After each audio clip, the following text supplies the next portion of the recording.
सबसे पहले तो हम ना इनके घर से राहु की जो आइटम होती है, जैसे कि आजकल लोगों के पास मोबाइल फोन्स बहुत हैं, हर एक मेंबर के पास एक ना एक तो मिल ही जाता है ना। तो क्या होता है, ये पुराने मोबाइल को स्टोर करते रहते हैं, फेंकते नहीं है, रख लेते हैं। अगर मोबाइल भी हटा देंगे तो वायर्स बहुत होती हैं इनके घर में।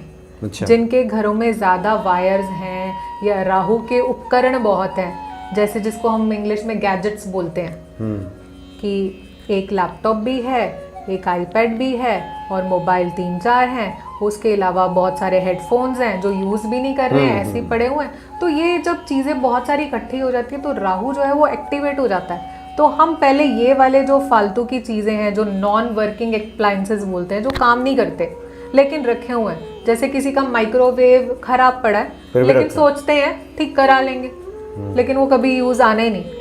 मैं तो ये बोलती हूँ कि 1 साल देखिए कि अगर 1 साल में आपकी वो चीज़ यूज़ हो रही है तो आप रखिए, अगर 1 साल तक आपकी वो चीज़ यूज़ नहीं हो रही तो आप उसको घर से बाहर करिए। आपने कहा बहुत सारे ऐसे वायर्स जो हैं कटे फटे, बहुत सारे टूटे फूटे लोग जमा करके रखते हैं कि एक दिन काम आएगा। बिल्कुल, वो काम कभी नहीं आता। वो काम नहीं आता। वो एक्चुअली हमें जब राहु की महादशा, अंतरदशा या पतंतर दशा भी आती है, जब राहु एक्टिव होता है तो वो कहीं ना कहीं हमें चोट दे जाता है। यही हमारी जो जिसको हम एक्यूजिशंस कहते हैं, एलिगेशंस कहते हैं, ठीक है, तो ये हमें सामने वालों से मिलने शुरू हो जाता है, चाहे वो घर वाले हों चाहे वो बाहर वाले हों। इल्जाम लगता है, इल्जाम लगते हैं, और वो उन इल्जामों का कोई सिर पैर नहीं होता, हमने किया भी नहीं होता, लेकिन लोग समझते हैं कि हमने ही किया है।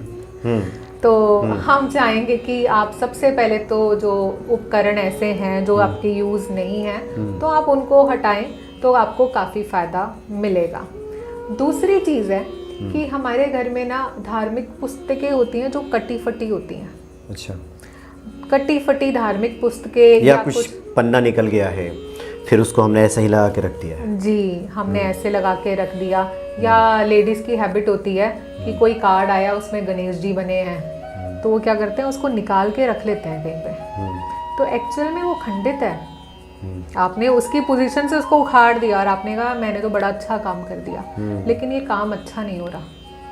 तो या तो आप उसको इकट्ठा करें ऐसी चीज़ों को, और अगर जल प्रवाह कर सकते हैं तो ठीक है, अगर नहीं कर सकते तो इसको अग्नि में वो करके फिर इसका जो पाउडर बन जाए वो मंदिर के पौधों में या अपने घर के पौधों में डालें, है ना। तो ये बेनिफिशियल है।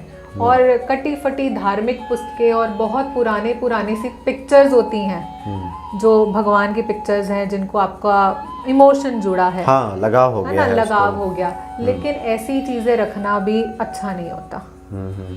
ठीक है, तो वो बृहस्पति कहीं ना कहीं खराब हमारा होना शुरू हो जाता है और राहु एक्टिव हो जाता है, तो वो जो बृहस्पति और राहु का मेल तो गुरु चंडाल योग बना देता है। ठीक है, तो थोड़ा सा इसका ध्यान रखें कि आपके घर में कटी फटी पुस्तकें जो हैं वो ना हो, ना कोई फोटो ऐसी पड़ी हो जो कि आप यूज़ नहीं कर रहे लेकिन आपको लगाव है, आप उसको जो तरीका बताया वैसे करें।